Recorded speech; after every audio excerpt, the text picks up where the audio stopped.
first reason why you could possibly be getting denied for a credit card when you apply for a credit card using your CPN, and that is simply the address.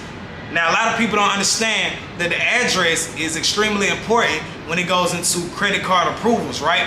Now, I'm gonna give you guys some examples on how this works and why it works, how it works. For instance, if you have an address or you're applying for a credit card using an address that's in a low income area, right?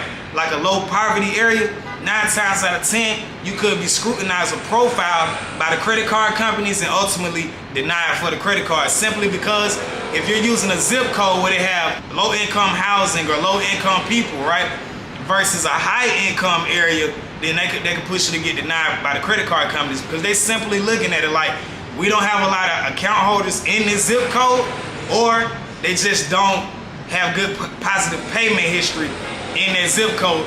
People in that zip code could most likely be going delinquent, or simply because it's a lot of high fraud or high risk for fraud in that zip code. So that's why it's important to use a high income area, right, in a more affluent neighborhood where the credit card company could possibly have more account holders and they have more positive payment history with these account holders, and it's low risk for fraud. So you always want to be in a high income area or use a high income address when you're using your CPN or creating your CPN, and that can increase your approval chances, right? Now, the second reason that you could be possibly getting denied for a credit card is the IP address. Now, a lot of people don't understand how this works. When you apply for a credit card online, it's important that you stay precisely inside of the zip code or the area that you're applying for the credit card in. So for instance, if you're applying for a credit card using an address that's 30 miles away from where you're applying at physically, that could definitely push you to get denied, because the credit card company's algorithm is going to trigger security risk that'll show the security of the account could be compromised, right? You could be possibly stealing someone's identity, and you're 30 miles away. It's going to definitely look like you're stealing someone's identity, and it'll trigger security risk, right? So it's always important to stay inside of the zip code and the IP that you're using, right? So if your IP address is like inside of the zip code, then you're going to increase your approval chances, right?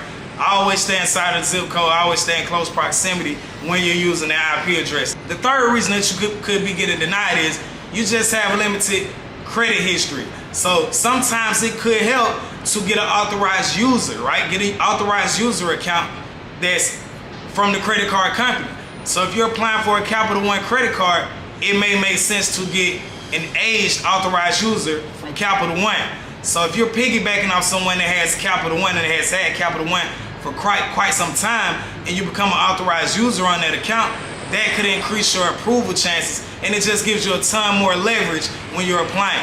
Now, if you're still getting denied for the credit card, you can call into the 1-800 number and speak to a live representative.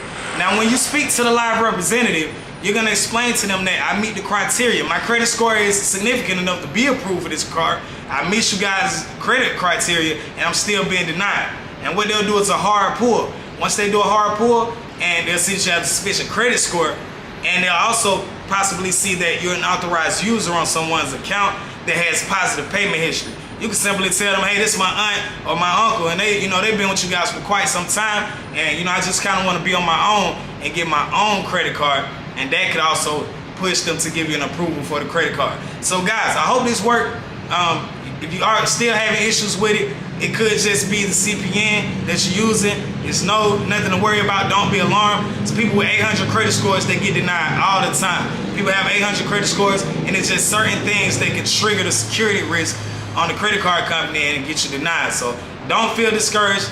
Just call in, ask them, hey, what could possibly have gotten me denied, and try again. But it's always important to keep the inquiries low. Do a 24-hour inquiry deletion and just try again. So guys, hope this helped. If you like this video, like the video, leave a comment.